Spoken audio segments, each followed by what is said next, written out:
My name is Denis Serebryakov. I've been hosting Bitcoin and crypto meetup before the pandemic for 3 years. And during the pandemic, I kind of wanted to answer the question, what is Bitcoin? And then it led to what is money. So if you listen carefully, you probably will hear the answers to these questions like what Bitcoin, what is money. Then you won't be able to find the answers anywhere else.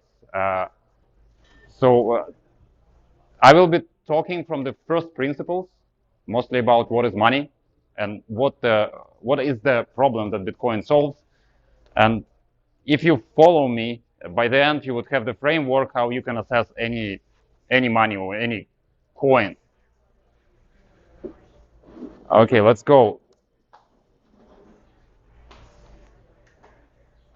So that's just some background. What is life? And life is survival. And there is this second law of thermodynamics in physics that says the entropy must increase. No one really knows what entropy is, but let's say it's a disorder. So everything gets disordered over time. And so everything decays and eventually dies. So if you want to survive longer, you need to create more order.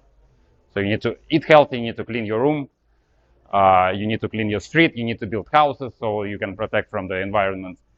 And to decrease entropy, you need to do work. Obviously, if you want to clean your room, you need to move stuff around. And so to survive, you need to do work. In just a little bit about work. In physics, the work is applied energy. So you apply energy to matter and you move stuff around. So if you want to clean your room, you move boxes and books around and you decrease the entropy, decrease the disorder or the chaos in your room. So the next question is, what is money? So everything is connected, so please try to follow. Can you guys hear? Yeah? I'll try. So what is money? Money is a token within a social contract representing a unit of work. The social contract is necessary because whatever money you have, US dollars, gold, Bitcoin, you can try to go to the jungle and exchange it with gorillas and see if it's going to work. So obviously it's not going to work. So it's sort of an agreement. No matter what money you have, you need to have an agreement that you can exchange it for work. So, and as I already mentioned, the work is applied energy so that we can move physical stuff around, matter, and not all work is equal. So you can imagine that on average, people spend about 2,000 calories per day. But each person gets a different outcome. We spend the same amount of energy, but the person who is moving cans in Walmart gets a different outcome than the Elon Musk that spends the same 2,000 calories per day. Measuring in the decrease of entropy, so how much stuff is done. So, and that's why I call it that the money is a unit of smart work. It's not just work in physical sense, applied energy, but it's how you apply it. So, like, what do you apply it to? There's infinite amount of stuff you can spend your energy on. But if you know exactly how to apply it, you get the different results. And what you want is you want to decrease entropy or increase order. So yeah, and then I came up with a simple equation. Money is equal K W, where M is money, K is knowledge, W is work. So to increase money, to get more money, you either can work more or you can learn more, and then you apply the work to the you apply your knowledge to the work. And why do we have money in the first place? It's because when you're young, you can work more and you want to save your work because you need work to decrease entropy. Like when you get old, you get sick, you need healthcare and all the stuff. And the healthcare is exactly decreasing your entropy. The second law of the thermodynamics increases your entropy, your body falls apart. You need to do some work to decrease entropy. So, and that's the function of money is that you can save. So you work today when you're young, and then you redeem your work in the future when you're old.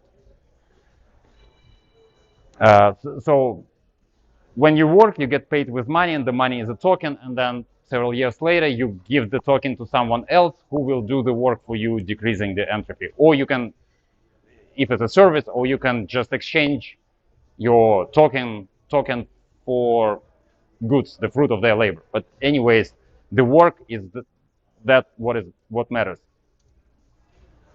Uh, then again, I want to point out that the trust is a requirement in a monetary system. Even though that they say Bitcoin is trustless,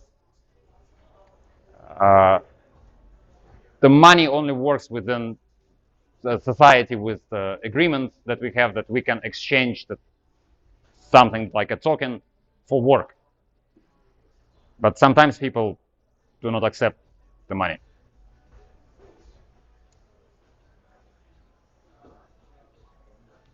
So what are the incentives in the monetary system? Money itself is useless. It's an abstraction uh, of of something that has use or value. So the value that money represents is actually work. So we are talking about the work and the entropy and the work, the physical work that is what matters. And to be more precise, is the smart work. And in order to maximize the entropy decrease, you can, following the previous equation, you can increase W by working more, so that's work, or increase your knowledge by learning more and do the work in a smart way. You can also make someone else work for you, and this can be done by you paying the money. So that's a voluntary exchange. You can actually exchange work. So that's basically the idea. I work for you, you work for me, but we use the money because of this problem, the double coincidence of wants. So you can also steal someone's work or the fruit of their labor, or you can pay with forged money. So that's because the money is an abstraction. So basically at every moment in life, you constantly thinking what you have to do, and you calculate the expectation of the return on investment in terms of the decrease of entropy. And you have two options. It's either you being honest and truthful, you tell the truth, you work,